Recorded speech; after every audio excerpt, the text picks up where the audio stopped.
Lige måde. God tur i morgen. Jeg glæder mig sindssygt meget. Jeg har sindssygt mange sommerfugle i maven. Også lidt nervøs, for jeg kommer til at være væk fra min familie. Og jeg kommer ikke til at kende nogen som helst, men det skal nok gå. Det bliver overfedt. Mit navn er Nadia Nadim. Jeg er 28 år. Jeg kom til Danmark som flygtning fra Afghanistan. I dag er jeg angriber på det danske landshold, men læser også til læge. Jeg har altid kæmpet for min familie, for min fremtid, for mit hold og for mit land. Jeg har et mål i livet. Jeg vil være den bedste til alt, hvad jeg laver.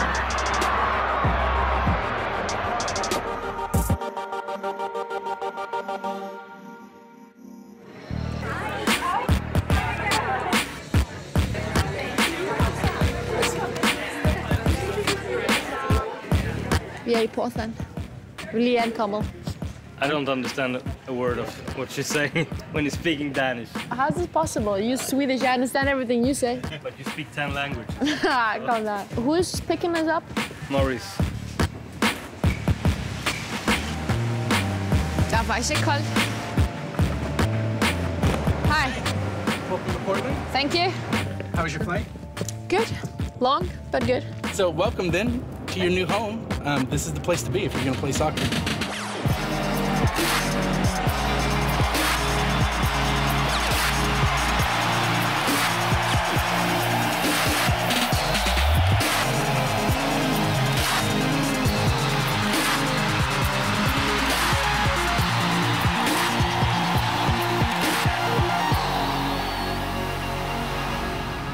You have some amazing teammates. I know. A new coach that's Mark. super hungry and has a great soccer IQ. The most passionate fan base you'll find. We average more fans per game than a lot of teams get all season. I know. I'm really excited, yeah. Can't wait. Der er store missioner, ikke kun fra spillernes side, men også sådan, som han talte med, at vi forventer, at mesterskabet kommer. Så jeg synes, det er fedt, at der er sådan en atmosfære omkring det. It kind of reminds me of Twilight, the movie. This area, weather right now. Twilight was filmed here. Seriously? That's insane. You want to see the stadium? This is the stadium. It holds a little over 22,000. I love the fact that it's in the middle of everything. Very Portland. Hi. Hi. What do you got? I have Nadine. Nadia Nadine. I do. That's your roommate? Hi. Hello. Nice to meet you. Hi. I'm Anna. I'm Nadia. Nice to meet you. All right, good luck. See ya. Thanks. See you later.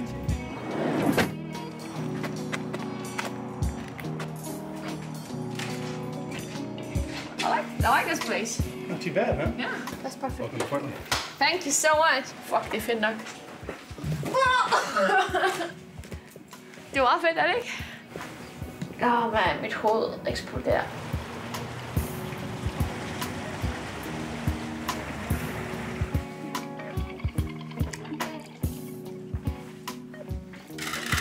Jeg kan ikke lide mørke.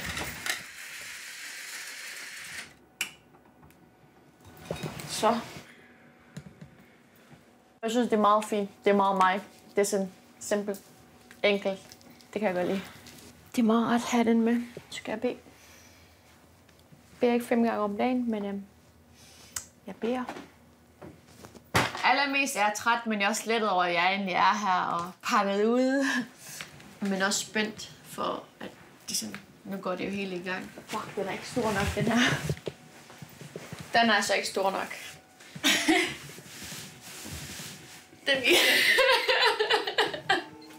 Jeg har ikke noget internet. Jeg ved ikke, hvornår vi skal træne. Jeg ved ikke, hvor vi skal hen. Jeg er kommet i en helt ny omgivelse. Jeg kender ikke nogen. Og min telefon virker ikke, så jeg er sådan ret alene. Jeg lader lige den der.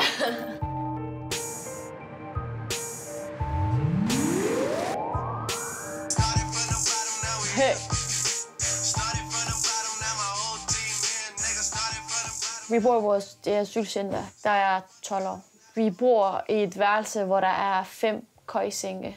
De få ting, jeg har, det har vi købt fra genbrug.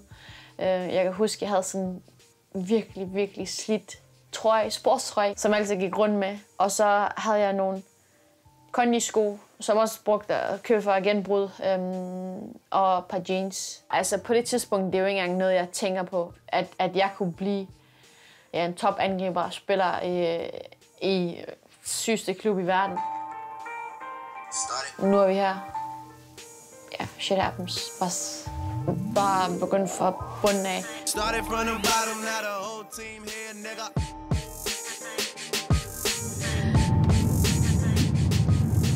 This is on the way back. We'll actually see a bit of the city. This is, I guess it's a shortcut. Det er jo en klub, som er rigtig, rigtig passioneret og brænder vanvittigt meget for fodbold. Og det er også en af grunden til, at træneren har hentet mig, tror jeg, fordi han kan se, at jeg også selv brænder for fodbold. Så jeg tror godt, at vi kommer til at enes rigtig, rigtig godt. Someone text me, Nadia scored. And no, I'm serious, okay? No joke. I screamed, I was like, hey, yeah, get it. And maintenance came down and said, Mark, is everything okay? Yeah. In the office. And I was like, yeah, it's okay, Nadia scored.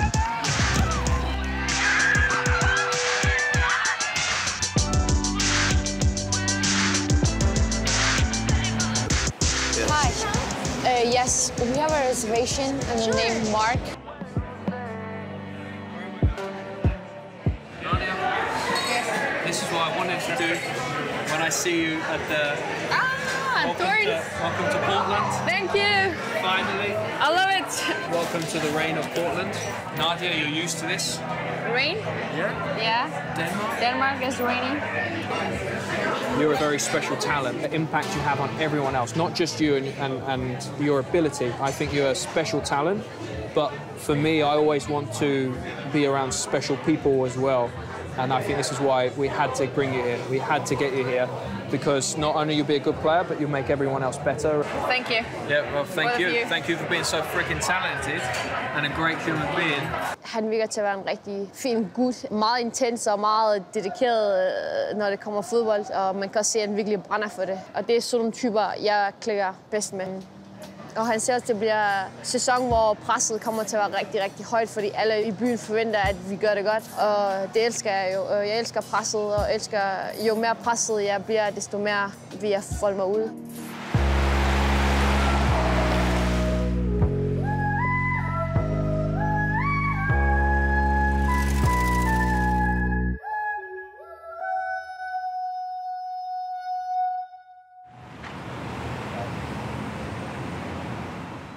Jeg vågnede op til det her. Det minder sindssygt meget om Twilight. Er det rigtigt? Området, hvor du kan være vampyr, for der gør så meget sol. Og det er min første morgenmad i Portland. Vi kører den helt amerikansk. Yeah, I love to have the avocado benedict. Just don't want so much hollandaise sauce. Do you want the sauce inside? Yes, please. That'll be perfect. Jeg var helt væk. Jeg vågner altid midt om natten, for jeg skal på toilet. Så er jeg lige klokken var 3. Sover jeg igen, så er jeg op klokken 6. Vores asylcenter, der var sådan en vej, og så var der sådan en skov, og så på den anden side af det ligger god boldklub med rigtig mange dejlige fodboldbaner, som kommer til at ændre mit liv for altid. Jeg er glad for, at jeg kan få sovs på toppen. Og der var vi så næsten hver dag, jeg sådan stod og kiggede de andre træne. Hvis de havde for eksempel skudtræning og ikke lige ramt, så stod vi og sådan lige hentede bolde. Jeg ved ikke, om de ville have, at jeg skulle hente bolde, men det gjorde vi bare, for så følte vi jo en del af det. Det var også første gang, hvor jeg så, der var faktisk pigehold der. Og så tænkte jeg mig, nu går vi bare og spørger en af de der pigetrænere. Jeg forstår ikke hverken dansk eller engelsk, men det er jo ret banalt at sige, at jeg vil gerne spille. Ja, så tog vi hen til genbrud, hvor der var nogle helt gamle støvler. Det var Adidas, vil jeg bare gerne sige. Og jeg tror, det ikke lige passede mig, men jeg tænkte mig, hey, støvler, lad mig lige have dem. Og så efter det, så skulle vi være med hver weekend. Det er så amerikansk, det her. Og det gør jo rigtig meget. Det gør jo, at jeg glemmer alt andet. Altså, jeg glemmer for at tænke på alt det, der måske skete med min far, at vi skulle flygte fra familien, og ja, at vi er et sted, hvor vi faktisk ikke ved, hvad der kommer til at ske, men bare er her. Uden at være bange for, at der skal ske noget med mig. I dag er det meningen, at vi skal på stadion og så se på stadion. Og så skal jeg lige have det ind, så jeg ligesom har noget mad.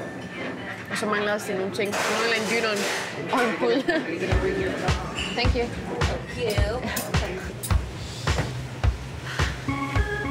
Kom nu!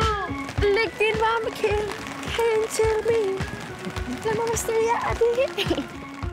Det var trods alt min anden gang, jeg har. Sidste gang, der spillede for Sky Blue, og der tror jeg, der var sådan 16-17.000 mennesker, der var imod en. Men jeg synes stadig, det var mega fedt. Jeg kan ikke vente til, når de alle sammen hæver på en. Hej. I'm Katie. Hej. Nice to meet you. Nice to meet you. Hvad så? Det er sygt, ikke? Vi spillede fodbold til der blev mørkt, til man ikke kunne spille mere. Det blev sådan helt konkurrence lige pludselig. Altså, jeg synes, hele asylcentret var sådan lidt...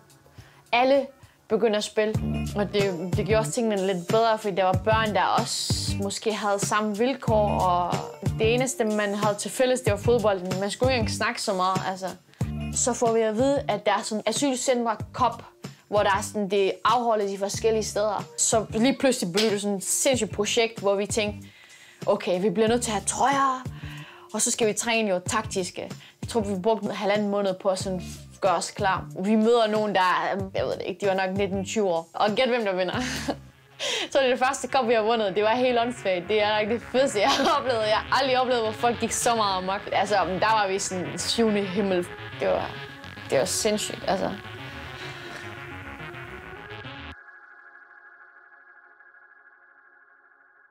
Jeg håber, at vi vinder det amerikanske mesterskab. Jeg glæder mig til, at vi skal spille her på banen og løbe rundt og score og løbe lige i hjernet og lige lave... Det sker virkelig. Nu er jeg her. Det er jo meget anderledes end Fortuna Hjørring. Jeg kunne aldrig Fortuna. Jeg kunne også godt lide den, men helt ærligt, bro. Kom on. Fortuna, det er den ene række, der er helt oppe på toppen. Det er Hjørring. Oh, cool. Last year we were just over 15,000 average. Okay. Oh, that's cool. Yeah, so I would think that we'll get close to that, or we should get that for the home opener, especially because it's Orlando.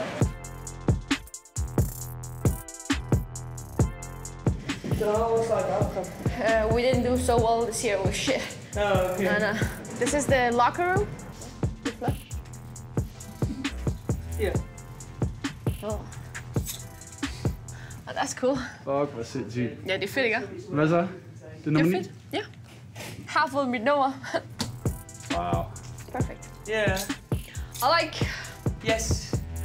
I was thinking to get some groceries, and then I'm going meeting Maurice, because he was... Mo, yeah. Mo. He wanted to give me a US number. My phone is not working at all. I don't have even a signal. Oh, okay. Har vi glemt paraplyen? Ja. Begge? Yeah. Thank you so much. Appreciate it. Good to see you. Yeah, good to see you. See you tomorrow. Yeah, absolutely. Hey, Thank you. Ciao.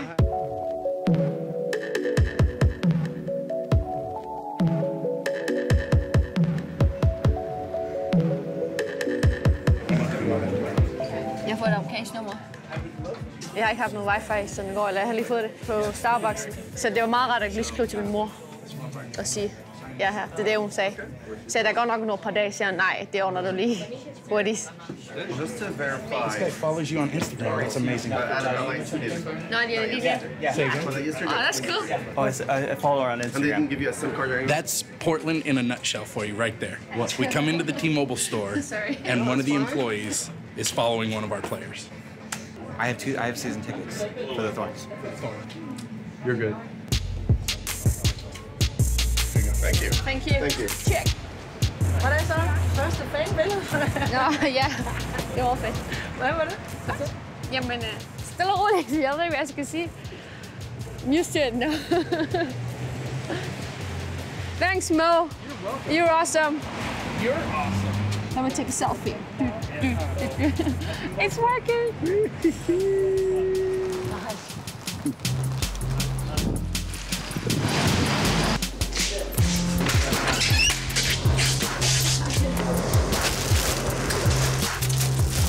In 3, 2, 1.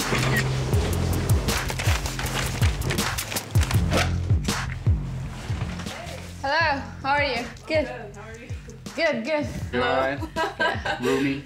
Roomy. Pasta? Yeah. Good. All the stuff I needed. Yeah, that's And some food. What have you been up to? literally Nothing? Oh. Cool. Okay, I just need to pack my stuff out. Yeah, do you need help? No, I'm good. Thank you, though. Cool.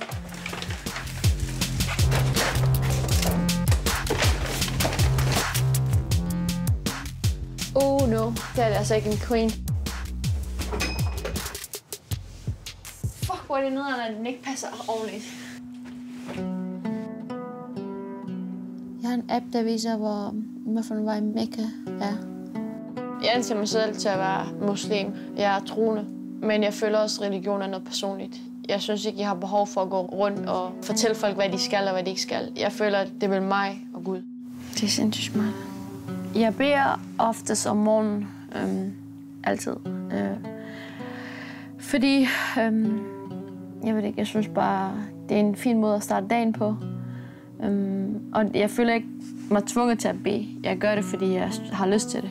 Altså, hvis jeg føler mig presset til, at jeg skal bede, så gør jeg det ikke. Indtil jeg var 14-15 år, så havde jeg mareridt næsten hver nat. Virkelig sådan nogle mærkelige drømme, som gjorde, at jeg vågnede midt om natten. Og det var faktisk meget af det samme, jeg drømte om. Der var i hvert fald en af dem, hvor jeg sådan følte, jeg var forfulgt af et eller andet. Jeg kunne ikke se, hvad det var. Og det endte altid med, og jeg var ikke alene. Det var også, min mor var der også altid sådan. Og hvor jeg sådan løb, jeg ved ikke, gennem hus eller et eller andet. Og så var jeg i England for at besøge en moster, og hun sagde, at jeg skulle fortælle mig en bøn. Sådan noget, at jeg skulle gøre det, altså bede, inden jeg går i seng hver nat. Så begyndte jeg at gøre det, og siden der har jeg ikke haft de samme drøm igen. Så.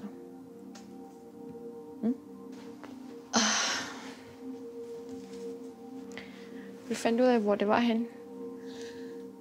Det er de samme bøn, man siger. Og så kan man ligesom... Det aller sidste, det er, når man er færdig med bønnen. Man ønsker, at min mor hun har det godt, og min bedstemor har det godt. Og alle de ting, som man nu vil gerne have skal ske. Og at du scorer en masse mål i Portland? Nej, det beder jeg ikke om. Der har jeg ikke brug for Guds hjælp. Ej, ikke sådan ment, men det ligger jo også i mine hænder.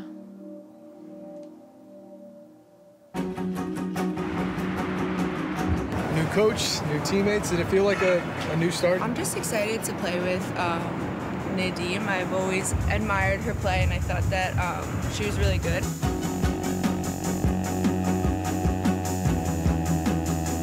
Hvor stor er Nadia Nadim?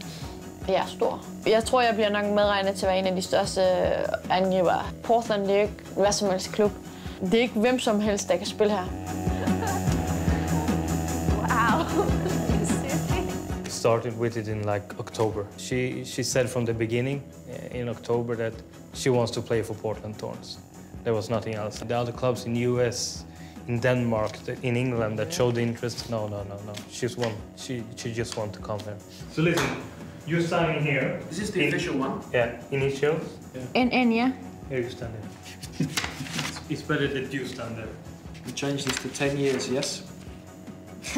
Anytime. Nadia, I'm glad that this is all signed. I know it was important to get your number 9. It's something that's been important to you for your career. Number 9 is an important number to me as well. I mean, that's someone who's going to win us games and score us goals, and I know you can be that player. So I'm excited to get you out there and get you doing what you do best.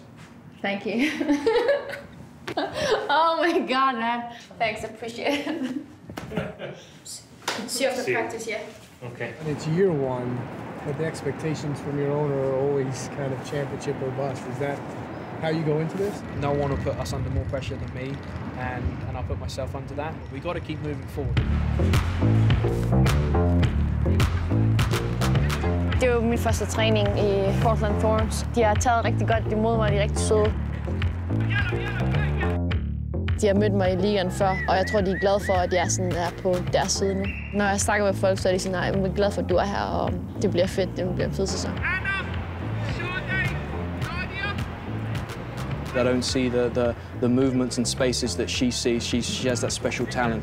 I want to be able to give her the opportunity to be free and play the way she plays. And if she does that, we nail it, then the team's going to be in a great place. Jeg har haft den her pres på, siden jeg var 14-15 år. For lige snart man fandt ud af, at okay, hun kunne noget, så var der sådan forventninger. Men det elsker jeg. Altså, det der gør, at jeg Jeg vil gerne tage flere jongleringer. Det er presset. Det er det, der gør, at jeg sådan, udvider mine grænser. Nadia and Nadim, these are a few of our media members. Nadia. Molly. Nice to meet you. Hi. All right, day one, new experience, new coach. What was it like? Really interesting, really nice to be here. And yeah, feeling really good. I met the other players, which was really special. I know that the club has really high ambitions, and yeah, that match my ambitions. So. What do you know about Portland other than, It's raining? Oh my God. I've been here 2 days. It's been raining all the time. Once the summer comes, it never rains. That's the truth. Yeah? True. So I'm excited. I'm looking forward to that. I love the sun. Thanks. Yes. Great to meet you. Pleasure. Have fun. Oh! Killed it! Hi.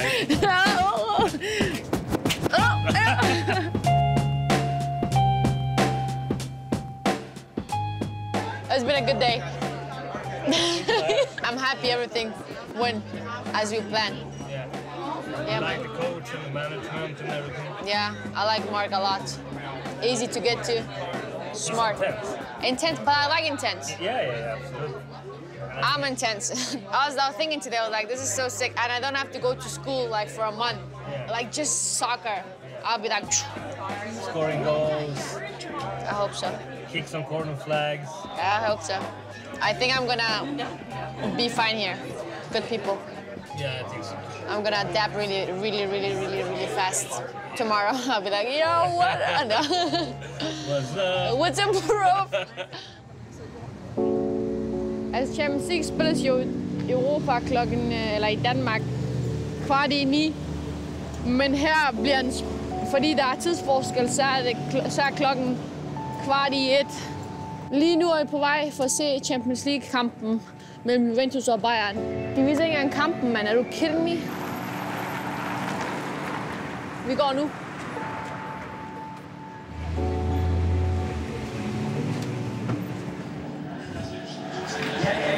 Hvor er det siger, at vi lige når det. Der er 18 minutter tilbage. Kom nu, mand. Jeg håber så, at de taber. Hvem håber du taber? Bayern. Oh, shit!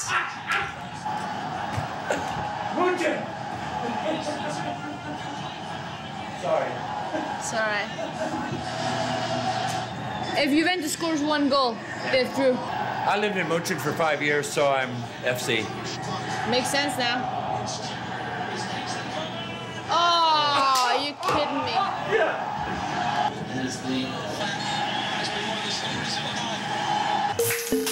Du sagst Deutschland.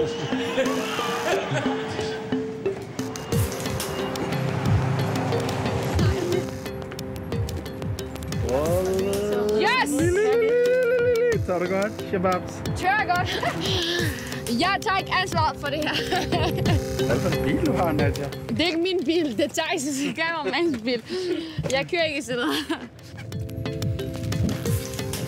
Nej, men jeg har ikke noget, jeg har travlt med at hjem til. Det er meget hyggeligt, faktisk. Jeg kommer til at nyde det der med ikke at have så travlt.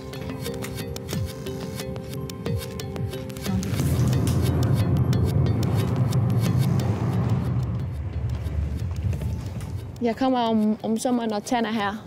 Så finder jeg en eller anden måde at komme op på den. Derfor Nej, det gør jeg ikke.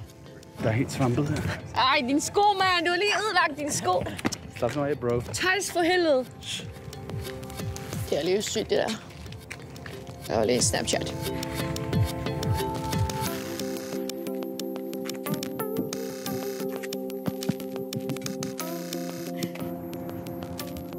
Altså, jeg vidste godt jo, at det er en stor klub. Men jeg blev overrasket over, hvor stor egentlig selve klubben er. Og hvor meget det betyder for folk herinde. Det har overrasket mig lidt. Hvem kommer du til at savne mest, tror du? Det er hjemme. Min mor, helt klart. Jeg har ikke ringet til hende endnu. Det sagde mig også skidt. Jeg ved ikke, hvad klokken er nu. 10 minutter i midnat. Ja, det er for sent nu. Jeg ringer bare i morgen.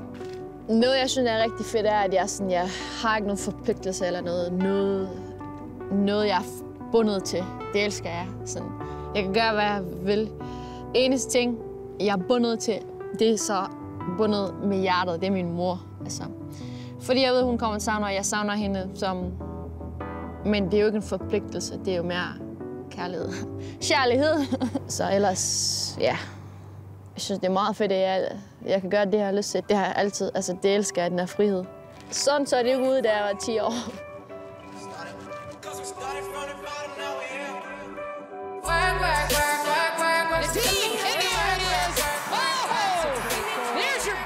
Jeg tror rigtig meget på skæbnen og sådan noget. Og if it's meant to be, it's meant to be. Selvfølgelig den, der har mere talent, opnår mere. Men uden hårdt arbejde kommer man ikke nogen vej. Fuck, jeg er træt. Jeg kan bare mærke, at min krop er helt færdig. Og med torsdagens EM-kvalifikationskamp mod Polen in mente, kommer Nadia Nadims sprudlende form på et yderst belejligt tidspunkt. Det er meget, meget mere end bare fodbold. Det er sådan nogle kampe, hvor vi skal være bedre.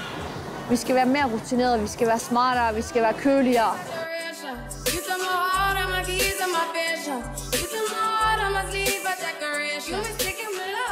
You